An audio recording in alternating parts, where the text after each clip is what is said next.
Uma em cada 3. Tipo, pensa nesse número por um segundo. É muita coisa. Pois é, se a gente pegasse um terço de qualquer grupo demográfico na nossa sociedade e visse que todo mundo ali está com uma mesma condição de saúde, a gente ia chamar isso de pandemia global na mesma hora. Com certeza ia ter força-tarefa, o mundo ia parar. Exato, parar tudo para investigar a causa raiz. Mas aí a gente pega esse documento super contundente do Unicef, publicado em 2026, e ele revela que quase uma em cada 3 mulheres e meninas já sofreu violência baseada no gênero. Só que a reação padrão da sociedade, ainda é tratar isso como uma série de casos tristes, sabe? É, como se fossem casos isolados, né? Sim, briga de casal, umas manchetes pontuais num jornal de bairro. E tratar um número dessa magnitude como caso isolado é, na verdade, a forma mais perigosa de ignorar o mecanismo por trás disso. Total. Sabe, a leitura geral do Unicef exige que a gente mude o nosso ponto de vista completamente. E essa é justamente a missão principal da nossa análise profunda de hoje. Pegar esses dados chocantes e, decupar a verdadeira escala do problema. É, porque o relatório foca em como essa violência explode durante emergências humanitárias, né? Mas a base do documento deixa muito claro que a raiz opera silenciosamente todos os dias. É, na forma como a gente estrutura o poder. E olha, o relatório mostra que o dano físico imediato, que já é brutal, é literalmente só a ponta do iceberg. Tem muito mais por baixo. A gente vai explorar como as consequências psicológicas funcionam de um jeito quase paradoxal e como o medo é usado como uma ferramenta calculada para roubar a autonomia das pessoas. E também o motivo aterrador por trás da explosão desses números quando a sociedade entra em colapso. Bom, já para começar quebrando umas noções que a gente tem, vamos olhar para a definição de violência baseada no gênero. O documento fala exaustivamente em desequilíbrio de poder. Sim, é o termo central. Mas me ajuda a entender a ponte aqui. Porque, se uma agressão acontece dentro de uma casa, a portas fechadas, como isso se conecta com o desequilíbrio estrutural da sociedade inteira? Olha, pensa da seguinte forma. A violência de gênero engloba um espectro enorme. O Unicef coloca lá desde violência doméstica e agressão sexual. Até coisas como casamento infantil e mutilação, né? Exatamente. Tráfico humano também. E isso não respeita fronteiras. Acontece em absolutamente todos os países, sabe? Independente de classe social ou PIB. Sim, não é um subproduto da pobreza extrema ou de uma cultura regional isolada. É um negócio universal. Cara, entendi. O que o documento argumenta é que essa violência não é um simples, acidente de percurso ou uma perda de controle emocional isolada do indivíduo. Tá. Ela é, na prática sociológica mesmo, o mecanismo primário para a manutenção de poder. Espera, acho que eu preciso de um detalhamento maior nisso. Claro. Quando a gente fala em mecanismo de manutenção de poder, soa quase como se tivesse um complô rolando, sabe? Uma conspiração. É, mas a grande maioria dos agressores no acorde pensa, hoje eu vou ser violento para garantir a ordem patriarcal e manter os meus privilégios. Eles agem por raiva, ciúme, controle. Pois é, a motivação consciente na cabeça do agressor individual raramente é política. O ponto crucial, na verdade, é como o sistema ao redor desse agressor reage. A sociedade constrói expectativas muito rígidas sobre os papéis que homens e mulheres devem ocupar. Tá, aquele roteiro invisível. Isso. E quando uma mulher desvia desse roteiro, seja buscando independência financeira, contestando uma decisão ou só ocupando um espaço com a voz dela, a violência entra como um fator corretivo. Nossa, um fator corretivo. É ou a ameaça da violência, né? É uma força que age para recolocar essa mulher numa posição de subordinação. E o sistema se beneficia disso sem precisar de nenhuma reunião secreta. Faz sentido. A simples aceitação cultural dessa agressão já manda o recado. Exato. Manda mensagem para todas as outras de que é super perigoso tentar alterar a balança de poder. Certo, entendi a lógica. Então a gente não precisa de pessoas planejando isso para que o efeito seja sistêmico. Se a estrutura valida a agressão com, piadinhas, negligência policial ou penas leves, a mensagem de subordinação está dada. E muito bem assimilada. Voltando para a metáfora da doença, não dá para olhar para um terço de uma população doente e receitar analgésico individual para cada um. Não mesmo. Tem que investigar a água que todo mundo está bebendo, né? É a melhor analogia. O casamento infantil, a dependência financeira, o assédio, são todos sintomas de uma água que está socialmente contaminada. Caramba! E é a leitura mais correta dessa dinâmica, né? Sim, é por isso que os danos físicos, psicológicos e econômicos estão todos agrupados no mesmo balaio analítico pelo Unicef. O motor é exatamente o mesmo. Extrair vantagem de uma assimetria estrutural de poder. Isso. Os danos físicos que o documento lista são severos. Exposição forçada ao HIV e outras ISTs, gravidezes forçadas que aprisionam a vítima ainda mais no ciclo de dependência. Sem contar todo tipo de lesão física imaginável. Pois é, mas onde a máquina social se revela na sua forma mais cruel mesmo é no que vem depois, no campo psicológico. E aqui a gente entra num território super complexo do relatório. Porque, os índices de transtorno de estresse pós-traumático, TEPT, depressão profunda, ansiedade e automutilação são altíssimos entre as sobreviventes. Altíssimos. Mas lendo o material, teve uma coisa que me travou. Se a comunidade ao redor vê uma pessoa claramente machucada, traumatizada, o instinto humano básico não deveria ser o de se juntar para proteger essa pessoa? Na teoria, sim. Mas por que o Unicef relata que a reação padrão da sociedade, muitas vezes, é ostracizar a sobrevivente, o que eles chamam lá de segunda punição?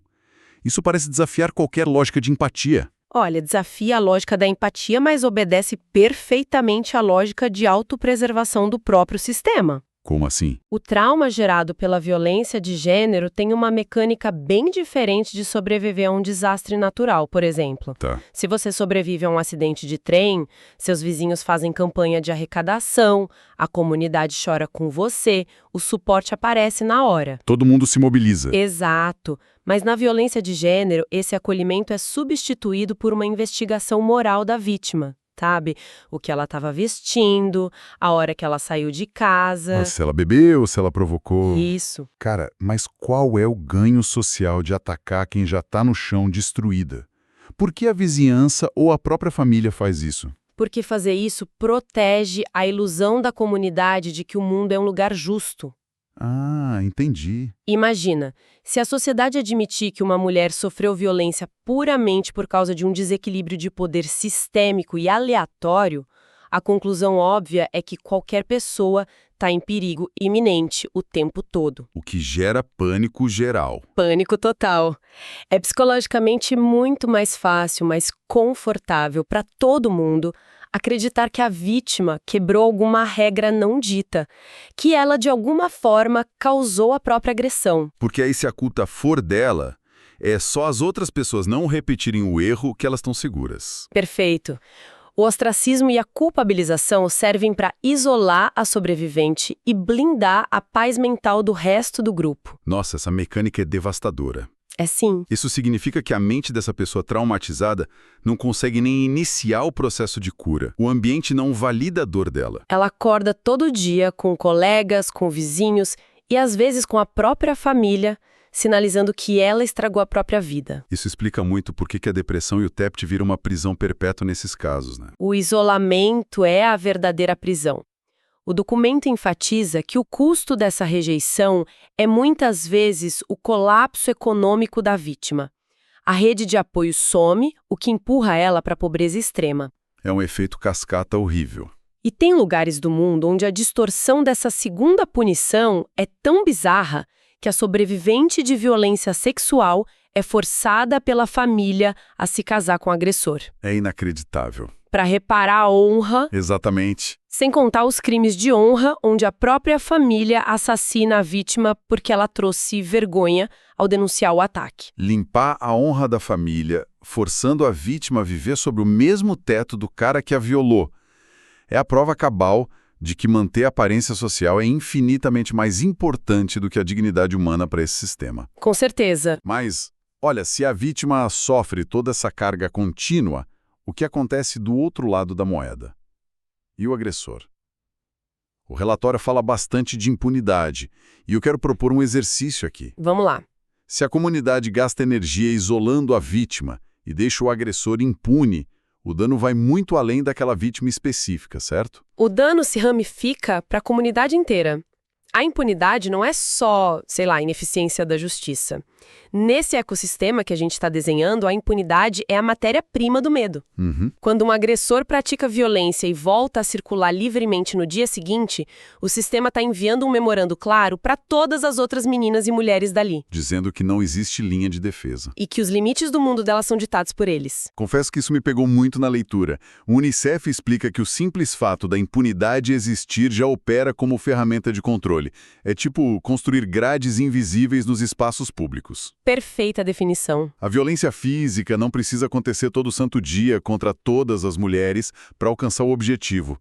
Só a consciência de que o perigo existe e que ninguém vai fazer nada altera o comportamento de metade da civilização. É o roubo da autonomia na sua forma mais cristalina. Sim. Porque o objetivo latente do medo não é só restringir onde alguém pode andar à noite. É bloquear o que esse medo impede a pessoa de conquistar a longo prazo. Exato. Quando o medo no trajeto da escola faz as famílias tirarem as meninas dos estudos, o futuro intelectual delas é cortado. E quando rola o medo de assédio no transporte ou no trabalho, afasta as mulheres de subir na carreira.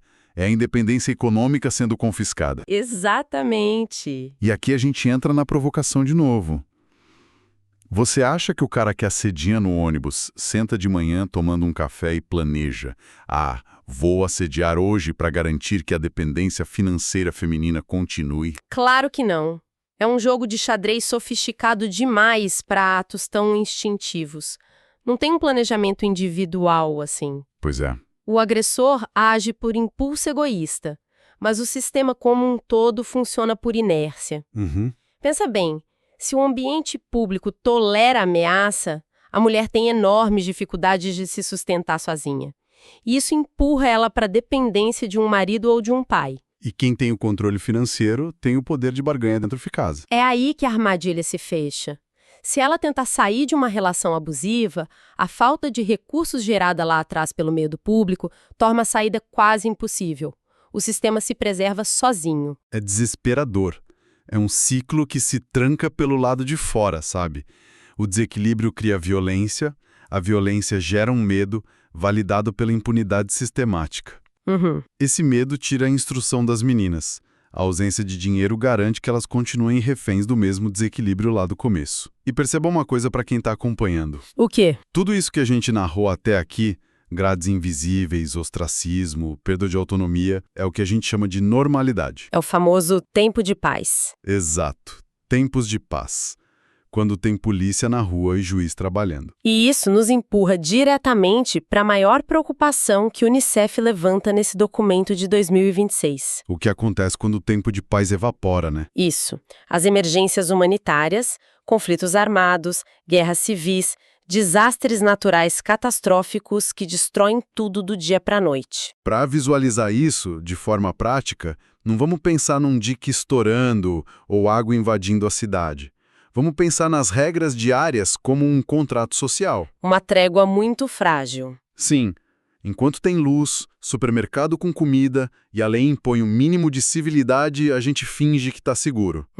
Mas quando bate um furacão grau 5 e destrói as ruas, ou uma milícia armada toma o governo, esse contrato vira pó imediatamente, não é? A consequência simplesmente desaparece. O colapso do contrato social não insere uma maldade nova ali. Ele só tira as barreiras que continham o comportamento que já estava presente. Entendi. Os dados são explícitos. Em meio a emergências, os indicadores de violência de gênero explodem. Aquele desequilíbrio que antes era um assédio silenciado no trabalho, ganha sinal verde para virar agressão física aberta. E o relatório entra numa seara ainda mais sombria aí, porque vai além do caos descontrolado. Eles introduzem a ideia de que grupos armados e exércitos usam a violência sexual literalmente como uma arma de guerra. Sim, é uma estratégia. A gente escuta essa frase nos noticiários e passa direto. Sim. Mas qual é a mecânica tática disso? Como que uma violação tão íntima vira estratégia militar? Tem um objetivo muito prático. Guerras convencionais, custam caro em munição, exigem batalhas frontais. Mas se o objetivo de uma milícia é, tipo, limpeza étnica, tomar território ou quebrar o moral da resistência, A violência sexual é mais rápida. devastadoramente rápida. Comunidades inteiras estão ancoradas nos códigos de honra. Ao violar sistematicamente as mulheres em público, o grupo agressor não está só cometendo crimes individuais. Ele está destruindo a identidade coletiva daquele povo. É uma mensagem de humilhação absoluta. A mensagem é tipo, vocês não têm mais leis, os homens não conseguem proteger as famílias, nós anulamos vocês. Que horror. O trauma comunitário é tão insuportável que o resultado é o pânico imediato. Força populações gigantescas a abandonarem suas terras sem a milícia precisar disparar um único tiro. É um terrorismo focado na submissão territorial, usando o desequilíbrio de gênero que já existia. Exatamente. E tem o último estágio de colapso que o Unicef foca, que é o desespero econômico puro. O tal do sexo transacional. A ideia de que no vácuo de suprimentos as mulheres se encontram tão encurraladas que trocar favores sexuais por recurso básico vira a única ponte para não morrer de inanição. Água, um prato de arroz, um remédio. Sim, é a aniquilação completa da pouca autonomia que ainda restava. Porque lembra da engrenagem? Na paz, o ciclo de intimidação já tirava as mulheres dos altos salários. Certo. Aí a guerra estoura, a economia implode e essas mesmas mulheres entram na emergência na base mais funda da pirâmide, com menos reserva, menos defesa. O corpo passa a ser a única moeda. O único recurso disponível para negociar a sobrevivência básica, com milícias ou agentes corruptos de distribuição. É o instinto biológico de não morrer de fome te chantageando até você abrir mão da última gota de dignidade. Chegar ao fim dessas dinâmicas todas é uma experiência muito pesada. É difícil mesmo de digerir. Mas joga uma luz absurda em como as coisas funcionam. Eu comecei imaginando que a gente só ia listar tragédias humanas pontuais. Mas o documento do Unicef funciona como uma lente de aumento na estrutura de poder. A gente percebe que quando a guerra ou o desastre rasga a fantasia da civilidade, não é um monstro alienígena que invade a sociedade. O monstro sempre morou ali, sabe? Ele só acordou e percebeu que ninguém ia chamar a polícia. É bem isso. A selvageria que a gente vê nos escombros de uma guerra é só o ápice de uma cadeia de tolerâncias silenciosas construídas ao longo de décadas. Na dita normalidade. Isso. O estupro usado taticamente por milícias só encontra solo fértil porque já tinha sido plantado na tolerância passiva da sociedade, ao casamento infantil, no controle abusivo, na impunidade diária. O extremo só acontece porque a normalidade abriu caminho. Tá tudo absolutamente conectado. E, para quem escuta o noticiário global, entender isso de verdade muda tudo, vira a chave. Muda a forma como a gente enxerga o mundo. Na próxima vez que a tela da TV mostrar ruínas em chamas de um conflito no outro lado do mundo, ou os destroços de um furacão categoria 5, o olhar não pode mais ser superficial. Não dá para olhar só para a fumaça dos prédios desabados. Exato. Muito além da contagem de soldados no fronte, saiba que existe uma crise silenciosa, brutal e imediata acontecendo nas sombras. Uma crise que tem alvo fixo e que pune de forma mortal uma parcela da população que já estava sendo desarmada muito antes do primeiro alerta soar. Sem dúvida. E para quem acompanhou nossa jornada por esses dados tão difíceis até o fim, baseados na precisão desse material do Unicef, eu deixo um último pensamento sobre autonomia e punição. É sempre bom refletir. A gente rastreou a máquina do poder.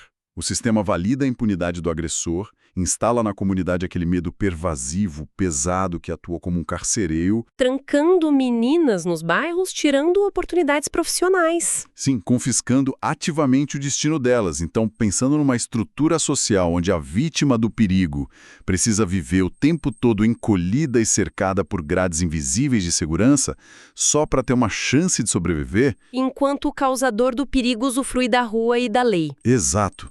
A pergunta provocativa que o relatório deixa nas entrelinhas é, na prática, quem é que a nossa civilização está realmente condenando a viver na prisão?